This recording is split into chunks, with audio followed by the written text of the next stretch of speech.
සාපේක්ෂතාවාදී නෙමෙයි අත්‍තරම මෙතන තියෙන සාපේක්ෂ ප්‍රවේගය. ඒ සාපේක්ෂ ප්‍රවේගය කියන්නේ අපි මේකේ හිටියොත් දකින්න වෙන විදිහකට හරි. ඔයා මේකේ හිටියොත් ඔයාට මෙයාගේ ප්‍රවේගය තේරෙන්නේ වෙන විදිහකට. ඔයා මේකේ හිටියොත් ඔයාට මෙයාගේ ප්‍රවේගය පේන්නේ වෙන විදිහකට. ඔයා එළියේ හිටියොත් ඔයාට මේ දෙන්නගේ ප්‍රවේගය පේන්නේ තවත් විදිහකට. ඔයා මේ පෘථුවියෙන් එළියේ හිටියොත් මුන් දෙන්නගේ ප්‍රවේගය පේන්නේ තවත් වෙනස් විදිහකට. ඔයා සූර්යයාගේ ඇතුලේ හිටියොත් ඉන්න බෑ ගිනි ගන්නවා. එහෙම හිටියොත් ඌයි මේ කොම පේන්නේ වෙනස් විදිහකට. පැහැදිලිද කියන එක? හරි පෘථුවිය කරගෙන පට්ටිස්පිට. ඒතර ඔයගලන්ට පේන විදිහ වෙනස් වෙනවා. ඒතර ප්‍රවේග වෙනස්. හරිද? ඉතින් එතකොට අපි මේ දකින්නේ මම මේ පොළවේ ඉන්නකොට අර බයිසිකලේ යනවට මේ කොහමද පොළවට සාපේක්ෂව බයිසිකලේ යන්නේ? හරිද? පොළවට සාපේක්ෂව. පොළවට ඉස්සලයි කියන්නේ මට දැනෙන්නේ. අතුරු ඉස්සල නෑනේ.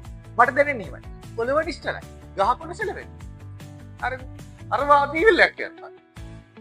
දැන් ඕක මට පේන විදිහක් නෙමෙයිනේ. මෙතන අපි දෝ කැරකි කරකින් එකෙක් ඉන්නවා මේ. දුව ඉන්න එකෙක් ඉන්නවා. මේ වටේ දුවනවා. පොඩි කොල්ලෙක් ඇවිල්ලා උට එපා වෙලා ඉතින් පන්ති ඌ දුවනවා මේ වටේ. දුව ඉනුරු බලලා අපට ටිකිලක් කරනවා. උඩ ටිකිල වෙන විදිහට. තේරුණාද මං කියන එක? මොකද්ද මේ සාපේක්ෂයි කියන එකේ තේරුම? සරලව කිව්වොත් මම ඉන්නේ පොළවේ නම් මට තේරෙනවා පොළව නිස්සලයි. මම ඉන්නේ බස් එකක නම් මට තේරෙනවා බස් එක නිස්සලයි කියලා. මං යන බස් එක නිස්සලයි. හැම වෙලේම තේරෙන්නේ මම ඉන්න තැන එක්ක මගේ ඇහැට තේරෙන්නේ මගේ ගතට දැනෙන්නේ මොන වගේ ප්‍රවේගයකද මම ඉන්න තැන නිශ්චල වූ විට මට දැනෙන්නේ යම්සේද ඒසේ තමයි ප්‍රවේගය.